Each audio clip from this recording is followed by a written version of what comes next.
4 years ago, Canon released a revolutionary camera, possibly the greatest DSLR that will ever be made.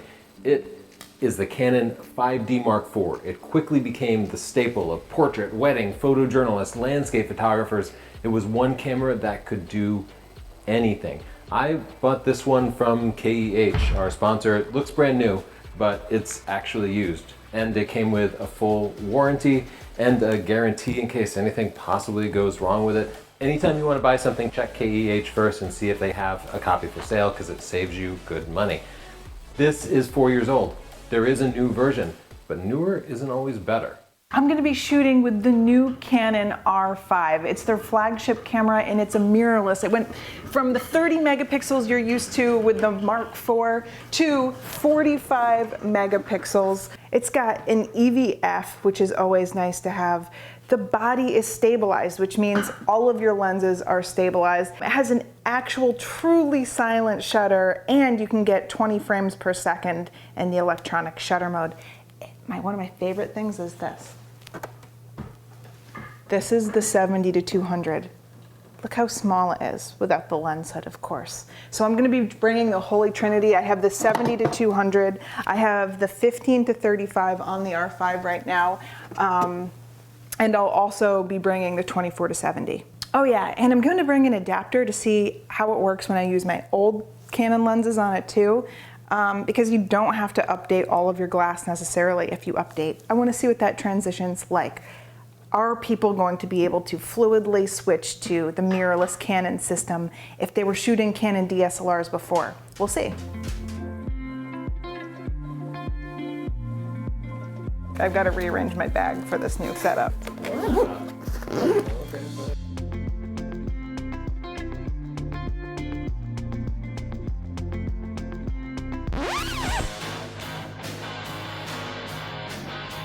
I don't think we should do this.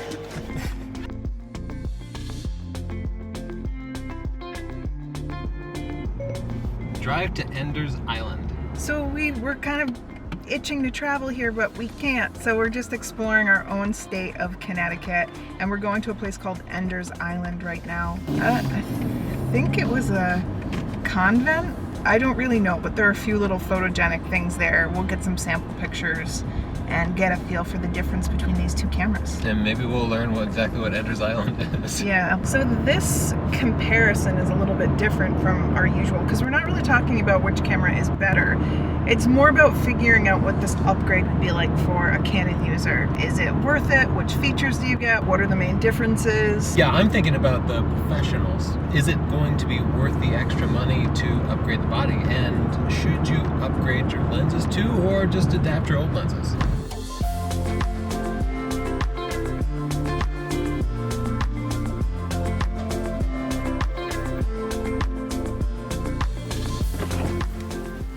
Okay, so we've been shooting this video using alternate cameras, and one thing that I'm noticing is that Tony's struggling without a flip screen, so that is a good convenience to have if you're going to be filming video. I was able to shoot part of our video inside the car because I have this fully articulating screen and a wide angle lens. Also, my camera's stabilized, so I can adapt any lens to this camera and it's automatically a stabilized lens. Did I mention that it shoots 8K? Whew. The 5D Mark IV does record 4K video, but it does so with a 1.74 times crop, which is why I have to use this 16mm lens. That still makes it only like a 27mm, and it means I can't get any wide-angle shots unless I drop down to HD video. I also can't do higher frame rates in 4K. That R5 can do 120 frames per second in 4K, which is perfect for slow motion, but I just can't do that. I also cannot use the viewfinder, which means I have to always hold the camera out like that, which often just makes the shots less steady. I know, the R5 overheats, but it's a vastly superior video camera than this 5D Mark IV. If you're considering upgrading, it is nothing but a wonderful upgrade. Let's talk about file sizes too. This 5D Mark IV file from this project was 1 minute, but it's 4 gigabytes, and that's in heavily cropped 4K 30. Let's look at the R5's files. This file is 4K at 60 frames per second, twice the frame rate, and it's only 1.86 gigabytes. Better quality, smaller file sizes, huge win for video workflow. Founders Island has a chapel and it's a religious retreat, but more importantly to us today, it has these beautiful views and some pretty gardens. When we reviewed the first EOS R camera in 2018, we found it to be too unreliable for professional use. That is no longer the case. After living with the R5 for the last month, it's proven to be a bulletproof still shooter. Using the R5 for portraits is actually amazing because it automatically finds the eye in the scene. It also constantly previews your depth of field, so if you're shooting a group photo, you'll know for sure whether everybody's face is in focus. Now, if you're shooting with a 5D Mark IV, are you really struggling to get people's eyes in focus? Probably not. You probably have that autofocus thing figured out, but the R5 makes that faster. It means that you get your shoot done quicker. It means you can switch from this, to from wide to tight, and get the eye every time within a fraction of a second, instead of constantly needing to take your time and move the focus point and focus and recompose. So for portrait photographers, it really does make the whole shoot go quicker. Serious portrait and wedding photographers are also going to love the 85 f1.2 RF lens. I know Canon has an 85 f1.2 DSLR lens, but it's really old and slow and not very sharp. The 85 f1.2 for the R5 is amazing and is enough for me to want to upgrade to RF alone.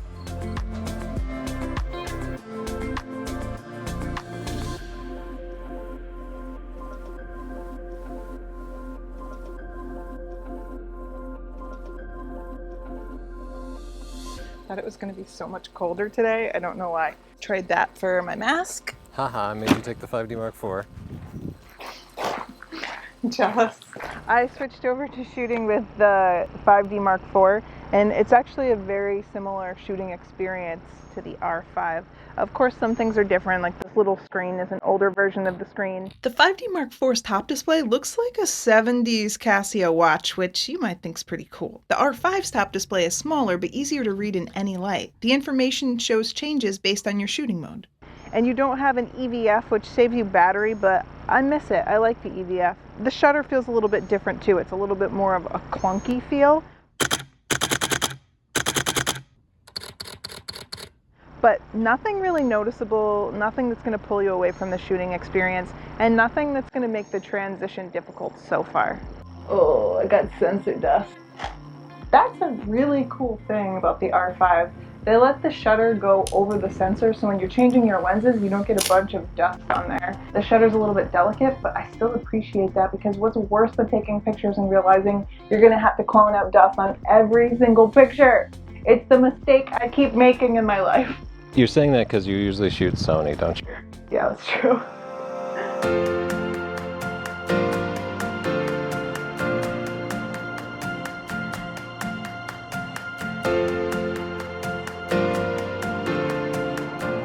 I like to use ND filters to do a long exposure for things like a fountain to show motion in it, and it's so hard on a DSLR and so much easier on a mirrorless camera. So as I put this on the camera, the viewfinder now just goes completely black. I literally can't see anything. The R5's electronic viewfinder had no problem seeing through that ND filter because it can literally see in the dark. Here, I brought it into our dark studio where I literally couldn't see stuff with my eyes, and it lit it up bright as day. And the low light autofocus is amazing. When I looked through the 5D Mark IV's viewfinder, I couldn't see anything, and the camera did nothing but hunt, even with autofocus assistance. Whether you're using an ND filter or shooting in low light, the hybrid stabilization of the R5 allows you to take really long handheld shots without a tripod. I was able to get sharp shots handheld at 2 seconds and 24 millimeters. That allowed me to produce drastically cleaner results than if I had had to follow the reciprocal rule. It doesn't hurt that Canon finally provided stabilization on a 24-70 f2.8, something they've never done before. Oh no. Technology has spoiled me. I'm so used to mirrorless already that I overexpose my shot. Uh-oh. Uh-oh, bring the shame. If you screw up your exposure on a DSLR, your only indicator is this little marker. On a mirrorless camera, you see the exposure change in real time. You can even view a histogram in your viewfinder. That's cool. On a DSLR, pressing the depth of field preview button makes the viewfinder go dark.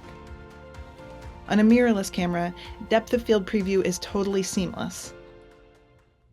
Another thing going back from mirrorless to DSLR is that the behavior changes when you're looking through the viewfinder and looking at the back screen. So I was looking at the back screen to touch to focus, or I looked through the viewfinder to change focus, and it becomes disorienting once you switch to mirrorless, but of course it's fine if you're used to your DSLR. If the 5D Mark IV isn't keeping you from getting the photos you want, there's no reason to switch. It's still a great camera. Does the R5 have advantages over it? Sure, but it'll be there waiting for you when you're ready to switch, and there's no reason to get a new camera unless your old one's keeping you from things that you want to do.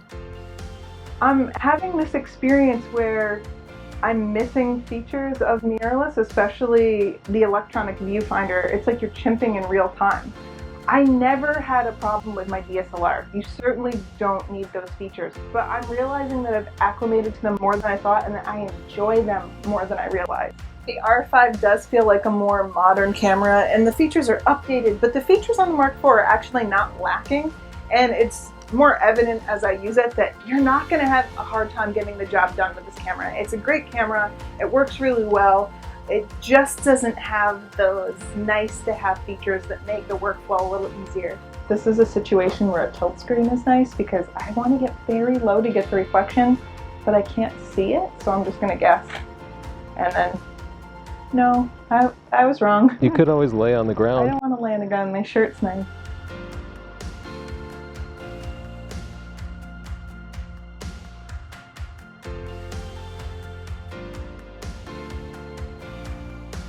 Let's talk about lens quality. The most important lens is probably the 24-70 f2.8.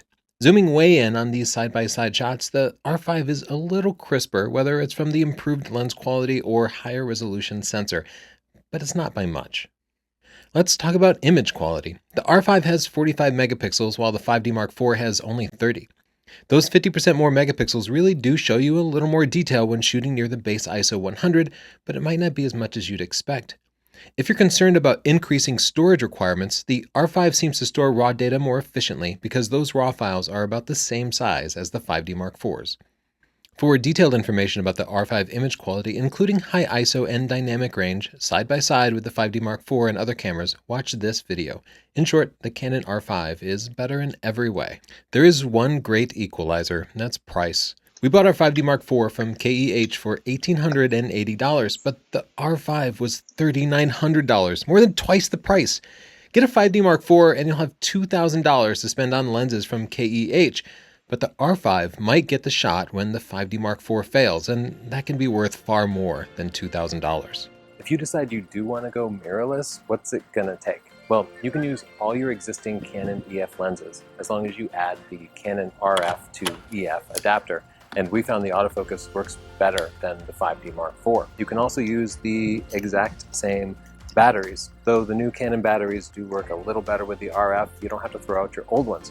Your SD cards will still work, but they've gotten rid of the CF cards. Now they use the new CF Express Type B cards. So plan on spending at least a couple of $100 to upgrade the memory cards. Of course, all your flashes, tripods, all that are 100% compatible. The nice thing is, any gear you have left over, you can sell it to KEH and then they just send you a bunch of money.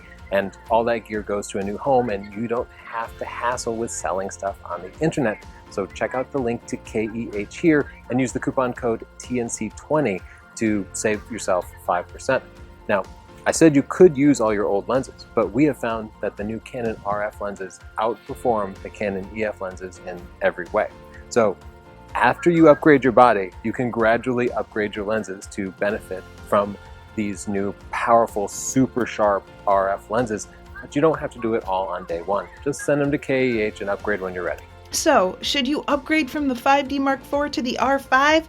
If you want to, yeah, it's a great camera. Be sure to subscribe to see more reviews of the R5 and other cameras too, and you can see our free tutorial about the R5 to get you up to speed quickly.